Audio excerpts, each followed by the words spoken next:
Hey everybody, it's a Review Revolution, and welcome to a very special Review Revolution event. Some of you guys might have heard of a rumor, maybe you heard through the grapevine that the Review Revolution was going to be doing something kind of cool, something different, something big. Well, something big for me. Well, big is the right word, because all this week we're going to break down the DC Universe 75 Years of Superpowers Green Lantern's Light 5-pack. That's right. This week, every day, we're going to go ahead and do a review of one of the figures from the Walmart exclusive 5-pack. Now, it's been out for at least a couple of weeks from what I understand. There's a few videos that are already up. And I just happened to be browsing when I saw two of them that were on the shelf. And I got mine, and a friend of mine asked me, hey, if you happen to see one, can you pick it up for me? So got in touch with him, got the money, and picked up his. But that was it. I have not seen these anywhere else. The Walmart where I got this from, checked this morning, they haven't restocked it. Checked the other two Walmarts, they haven't even got it yet. So it was kismet that it turns out that one Walmart had it, and there were just two of them. It turns out that way sometimes. Very cool, though. Very, very cool. Well, just to give you a little heads up on what's going to be happening this week, because I doubt that all these videos... I know that as time goes on, some of these videos are going to be watched out of order. And so, as such, I am going to go over the packaging for each video. I'll try not to bore you, try and keep it nice and quick, but for the sake of people who may later watch these videos out of order, I'm going to go over the packaging every day. But again, I'll try not to bore you, which I'm probably already doing. Well, taking a look at the pack, as you can see, huge box. Huge box. The DC Universe Classics Gotham 5-pack, that was released just before I was really starting to do videos. Maybe a little bit before that. So I wasn't able to do a review of that one, but it's the exact same size box. As a matter of fact, for the most part, it's the same box as far as the cut on it, and the design, and the style.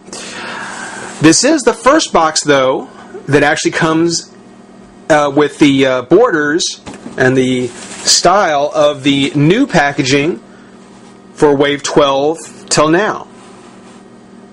Which, they've got Kanama in here, they've got Sinestro here. Let's see here, they've got Hal Jordan. So they've got some of the other lanterns here. Maybe with the expectation that this kind of thing would come out, that maybe we'll see more boxes. Who knows? Who knows? But taking a quick look, there's the 75 Years of Superpowers, Green Lantern's Light, title of the box.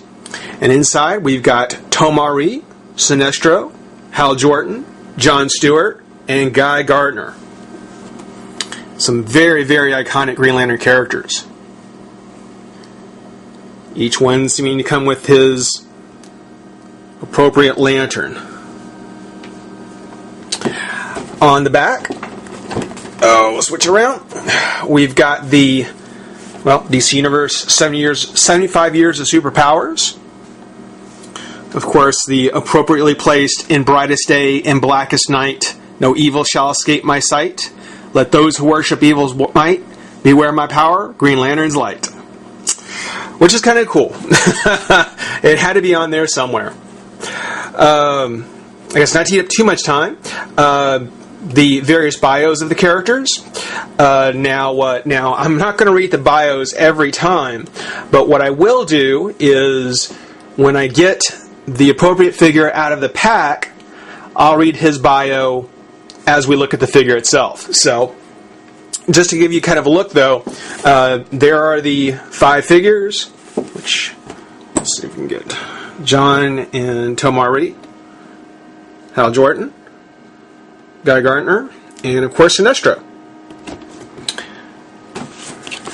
and features a comic to which each of them played a significant part. But that's a quick look at the packaging. Who's our first ring wielder that comes out of the box? Stick around and find out. Alright everybody, we're back, and the first of the Emerald Knights that came from the box is the greatest of them all, arguably, I'll admit. But today we're looking at Mr. Hal Jordan. Awesome Green Lantern, greatest Lantern in my opinion, best one yet. Save Alan Scott, he was the first Green Lantern, and certainly the first that is related to the Green Lantern Corps, and therefore certainly the first I thought that we'd need to take a look at. On his bio, as I promised to read, while training in a flight simulator, test pilot Hal Jordan was suddenly transported to the crash site of an alien spacecraft. The injured pilot passed on to Jordan his green ring and uniform. The ring allowed him to make real anything that he could imagine, from flying unaided through space to lifting mountains. With it, Jordan, chosen by the ring itself, because of his fearlessness, must fight evil as a member of the Green Lantern Corps. So again, got introduced to the Corps through Hal Jordan. Another reason why this is the first one I'm doing, it's also because he is the least changed figure, or the one that is the most familiar, to be kind, of any of the figures that are going to be in this box. Hal Jordan originally released in the DC Universe Classics Solomon Grundy wave. He's had several additional releases on a single card, and for the most part he stayed pretty much the same. Not a whole lot of changes. The most notable change being that this, from the 5-pack, is his 90s version. He does have the white temples, a la Mr. Fantastic and Nick Fury, which I'm glad to see they didn't kind of do a halfway job on it and just sort of dry brush white over the brown. They actually went through and looks like they actually drew a line on the paint application as to where that paint would be applied and how it would come around. So despite the fact that it's just a slight paint change, they did actually take some time and make sure that it was done nicely. So I do appreciate that. Another difference, which I don't know how much it's going to bother me yet, but when you look at the Green Lantern from the box set, or from the single carded, you see that on his symbol there's actually like an outline, and the white is actually a very nice application, a very generous application of the paint to do the Green Lantern symbol. On the 5-pack version, no black outline, and the symbol itself looks to be, or the paint seems to be a very faded or very thin layer of paint. I mean, maybe they need to use the rest for the temples, but whatever the case is, yeah, the symbol on the chest for the 5-pack just isn't done quite as nice as it is for the previous versions.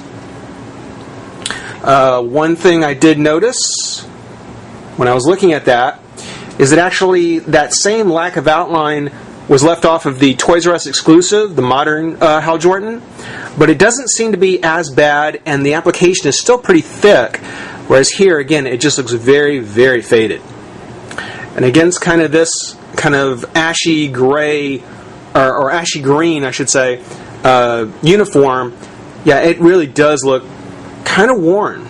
It actually looks rather worn. Of course, the solution to that is that being that it's a Mattel figure, you just pop off the heads and swap them around, which I'll probably end up doing. In the way of his articulation, you can tell that, of course, Hal Jordan is from one of the earlier waves because his head still makes full use of the ball joint. Up, down, side to side. I'm wondering if John Stewart or Guy Gardner is going to have that. I doubt it. Shoulder comes out again, twist the bicep, elbow and wrist. Crunch remains. Twist of the waist. Leg comes up, out.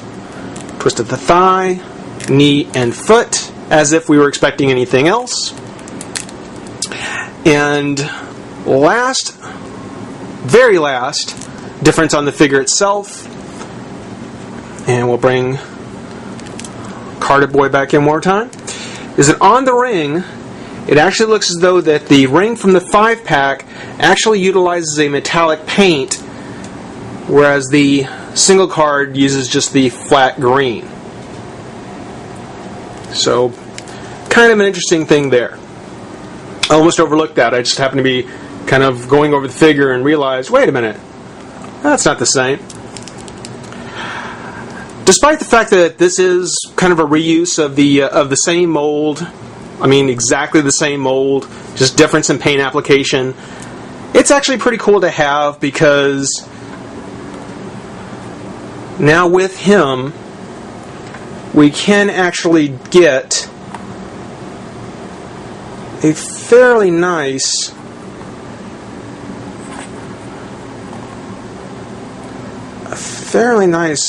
chronology. Oops, shaking my camera around a lot. Fairly nice chronology, parallax notwithstanding, of Hal Jordan. Everything from his early Abensur suit, his rookie appearance, to his years as a member of the Corps, his post-Death of Superman pre-parallax, and then now the very shiny, very spacey kind of rebirth or return of Hal Jordan. It's very cool. Now, it's worth pointing out that as with any Hal Jordan, he does come with a lantern.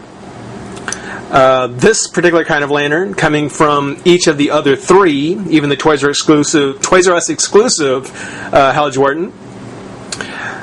But in this case, they did go through and actually mold it out of a nice shiny piece of green plastic.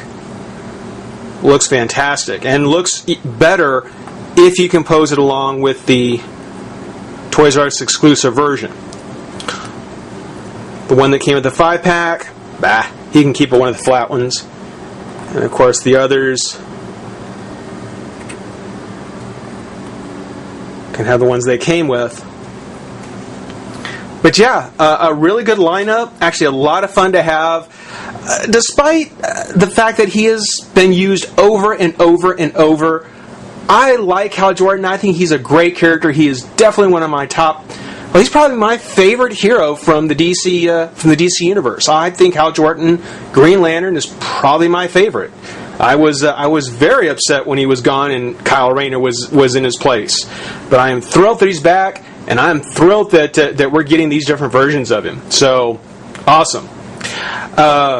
This has been a look at the Green Lantern Brightest Day 5-pack Hal Jordan. Who's going to be up tomorrow in our Green Lantern week?